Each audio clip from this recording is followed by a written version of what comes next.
welcome to The Real Factor. I'm Ed. I'm Thor. And we are here to kind of look back at some of our favorite movies growing up and of recent times. That's right. And today we're looking at 1994's The Santa Claus, starring Tim Allen and Judge Reinhold. Yes. Well, as the two. Right. And the other lady who... The other lady.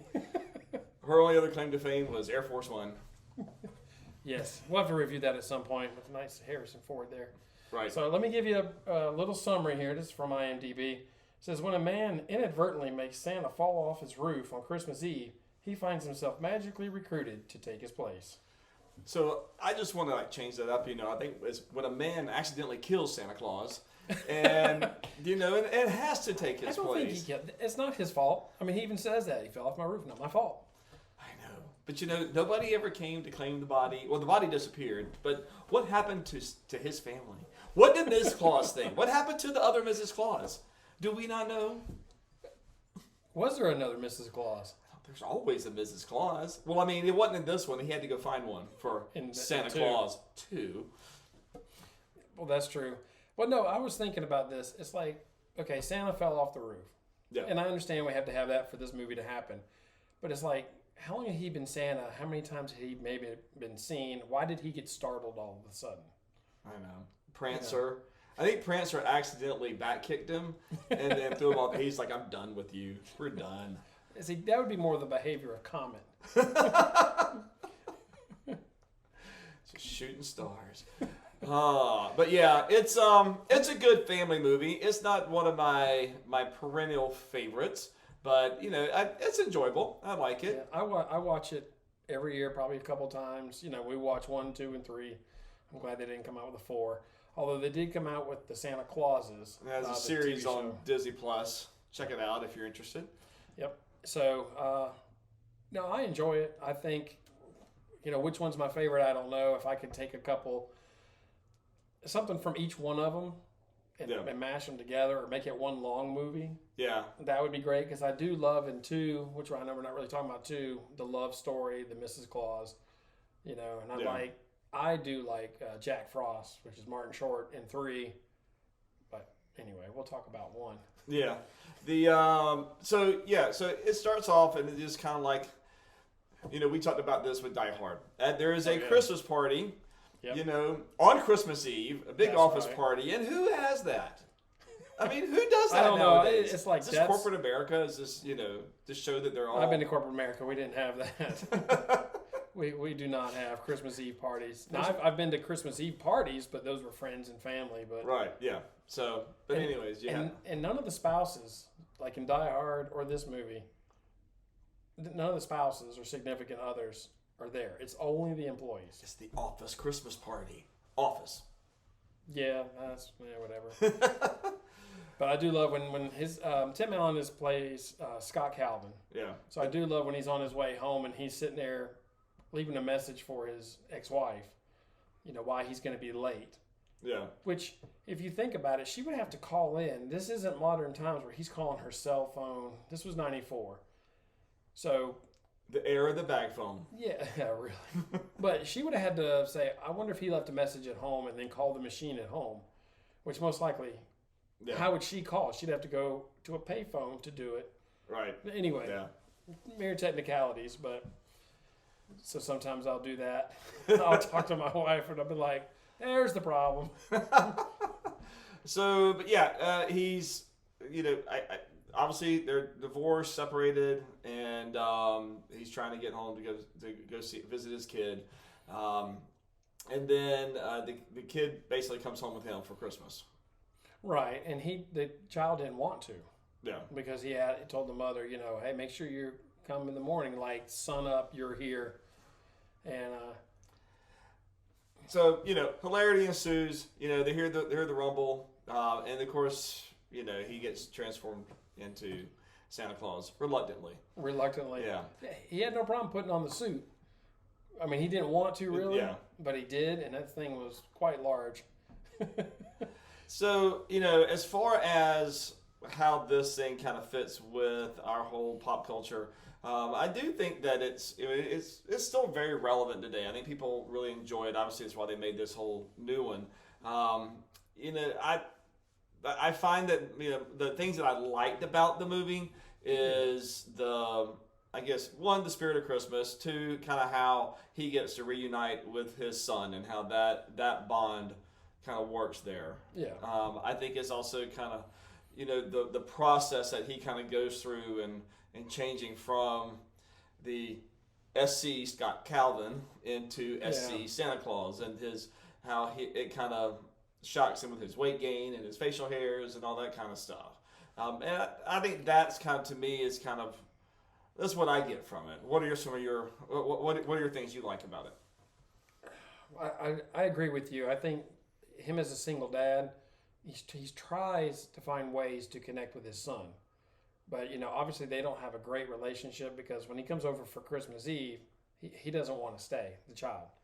And of course, the dad doesn't have presents. Well, I guess he does have some presents for him, but he doesn't have a meal prepared. He doesn't have anything. I mean, who's going to... He tried! Who's going to start a turkey, at 5 o'clock, 6 o'clock at night? Right. I mean, that's just crazy. But, it shows the Christmas spirit. People come together.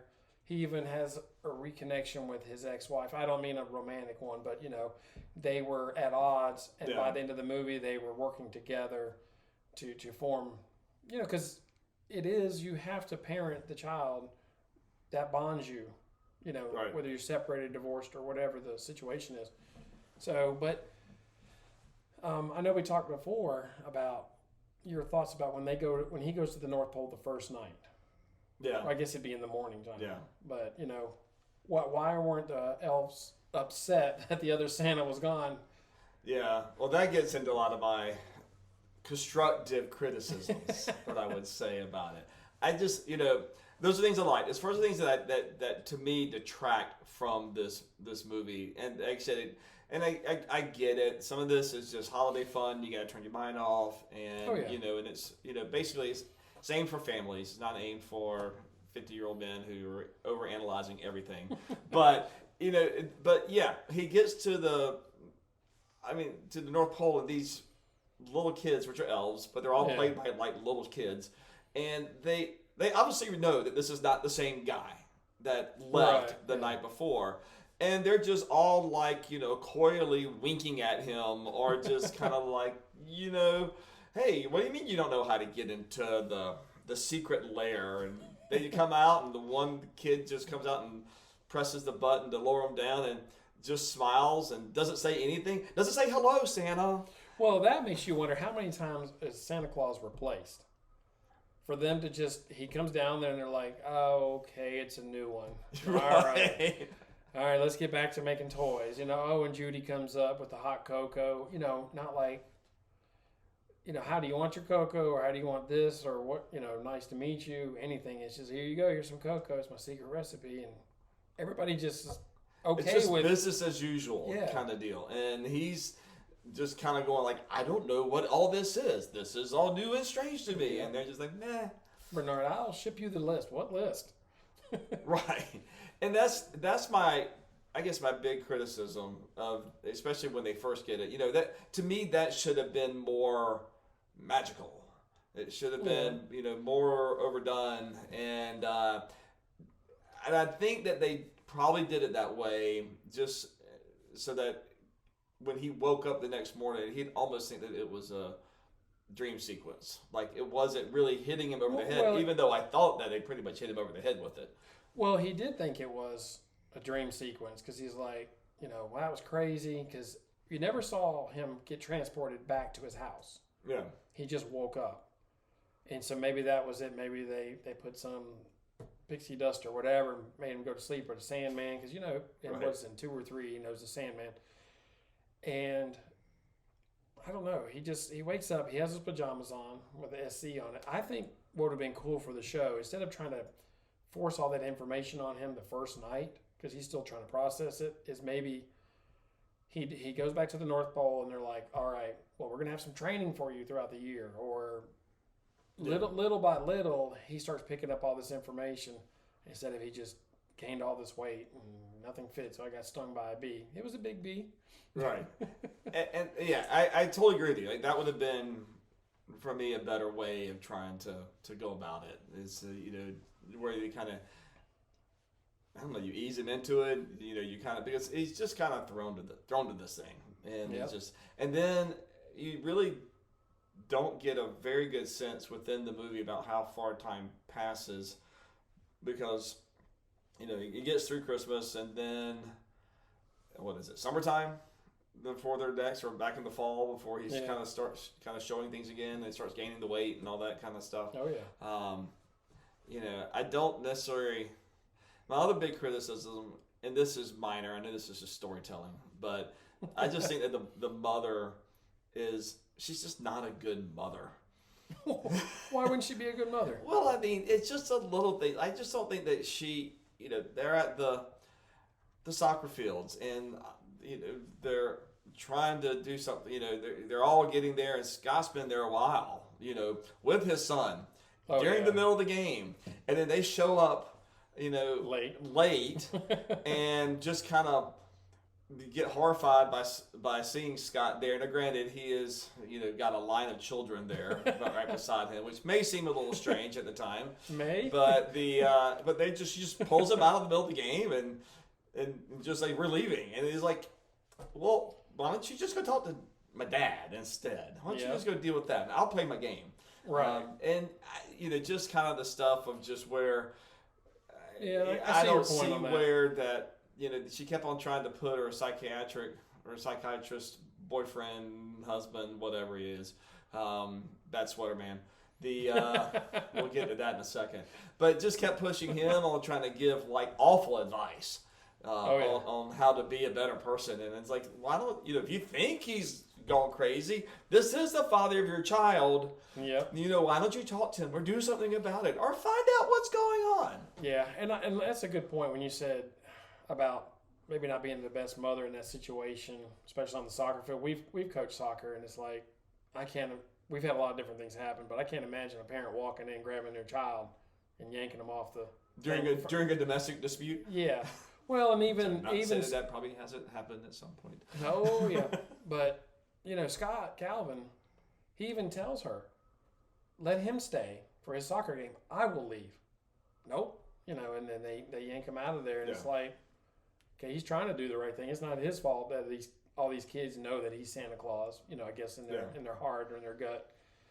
But that's what that is. But you want to talk about the bad sweaters? Yes. I mean, I'm surprised you didn't wear yours today. Well, that's been put in the top of the closet all the way in the back.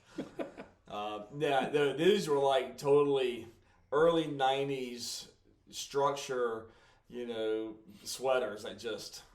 See, I wouldn't have known where they came from, so you probably did have one, didn't you? I probably might have had something like that, but yeah. It was just every scene, and obviously they played it for laughs because they even mention it about the sweaters multiple times. Yeah, and even in goodness, was it the second one where Bernard comes?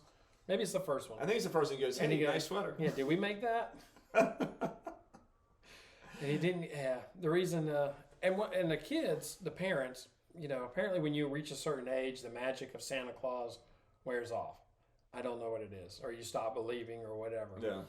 Because whatever age, but obviously for Judge Reinhold, who plays the psychiatrist, he was 3 when he didn't get his Oscar Mayer weenie whistle. Yes. And which I'm glad that they actually showed you what the weenie whistle was, because just your mind goes in all different directions. Not everybody's mind goes that way.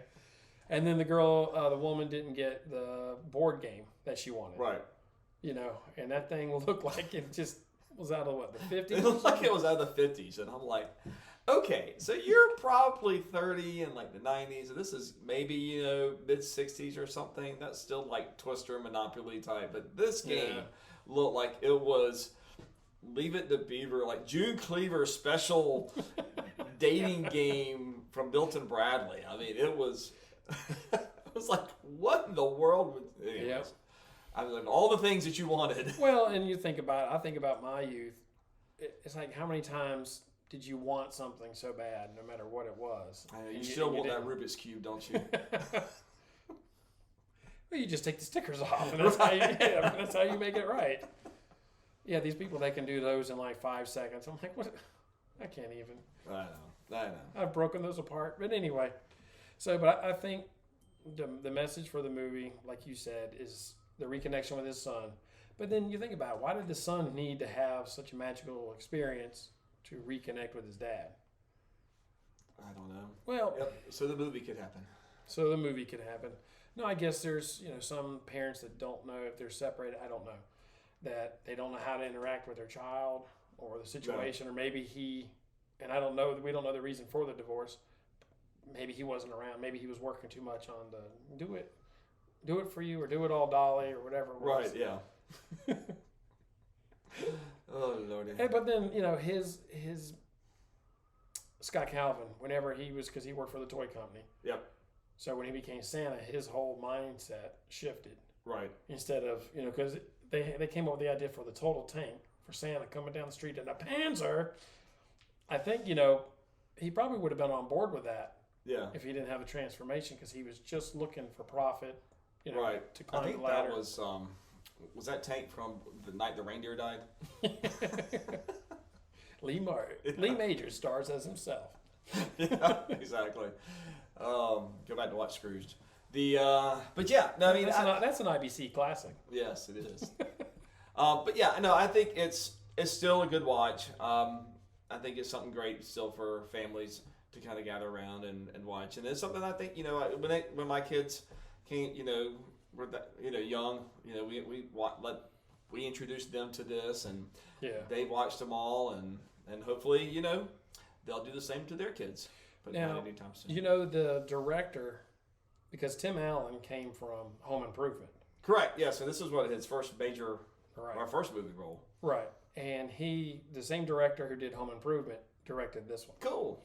So, and I think maybe that's why they had the turkey scene with it catching on fire, and he had the fire extinguisher in there, and he's like, and that's why you keep, that made me think of Home Improvement, and that's why you keep a high quality fire extinguisher in your kitchen, which technically we all should. Yes. But that's okay. But he did do a little Tim Taylor home improvement isms in there. But yeah. But no. I leave the impressions to any you. Final thoughts? No, I would recommend a real grade. I would recommend seeing it. In fact, I would recommend seeing all three, because it does follow the story all the way through. And even though, and I know we're jumping ahead into 2, but Scott Calvin still has a little disconnect with his son. So even though they reconnected in the first one, he got so busy being Santa and doing his stuff, he went back to kind of neglecting, and that's why he was acting out, doing stuff. But that's for 2. We'll maybe do that next year, because I know you're a huge fan of this series. But no, I recommend everybody see it, even just once. All right, I would give it a. Well, we're going to do what's called the real factor. No, is that what it's called? I don't remember. Real grade. The real grade. Yeah, and not fishing grade, not fishing reel. I would give it 3 reels out of 5. Wow. No, you really don't like it. I'd probably 50%. It's above 50% to it. Okay. I'll give it a 4. How about that? Okay. All right. There you go. All right. Have you seen it? How many times have you watched it? Let us know what your thoughts are and what you thought about the Santa Claus. And we'll see you next time on The Real Factor. Bye.